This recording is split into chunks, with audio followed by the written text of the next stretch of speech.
In this video, I want to talk about refractory periods, and then towards the end, we're going to talk about the difference between graded potentials and action potentials.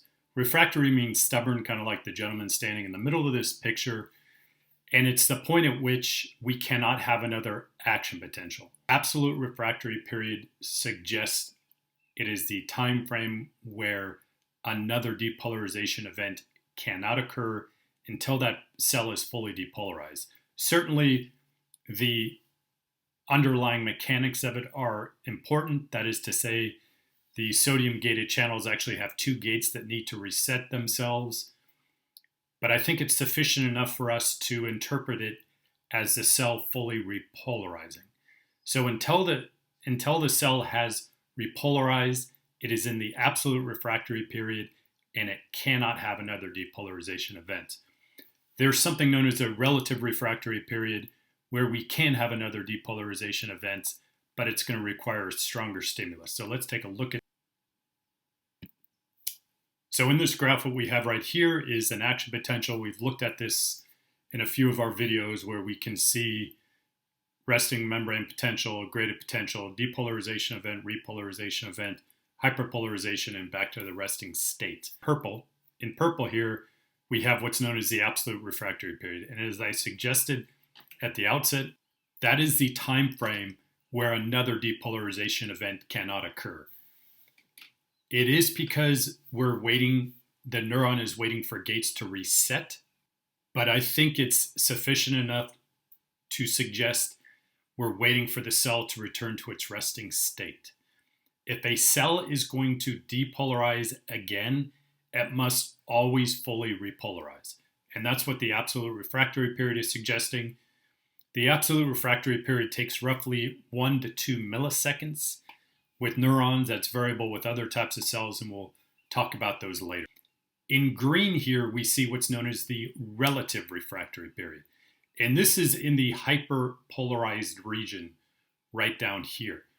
So the cell is fully repolarized, but it's actually further away from threshold.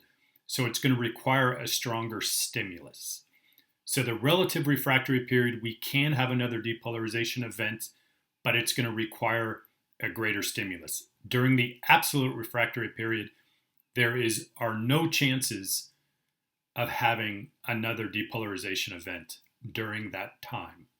So while we're talking about action potentials, I want to highlight some of the differences between graded potentials and action potentials. So one is location. Graded potentials occur at the dendrites in the cell body. Action potentials occur down the axon from the axon hillock down to the axon terminus.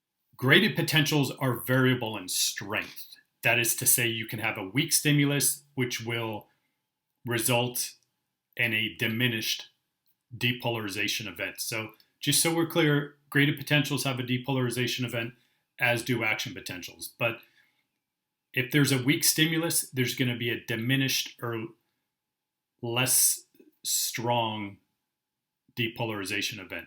Whereas an action potential is an all or nothing event. That equates to the dominoes falling down the axon that we talked about in the previous video. If that first domino falls, they're all going to fall and they're all really going to reach the same voltage. Graded potentials can be summed or added together. That is to say, you can have one stimulus and another stimulus and a subsequent stimulus, and we can add those stimuli together to increase the strength of that depolarization event as it's traveling across the axon. Action potentials cannot be summed. They're, once again, what's an all or nothing event, one strength, it's not variable. Okay, so that's action potentials versus graded potentials.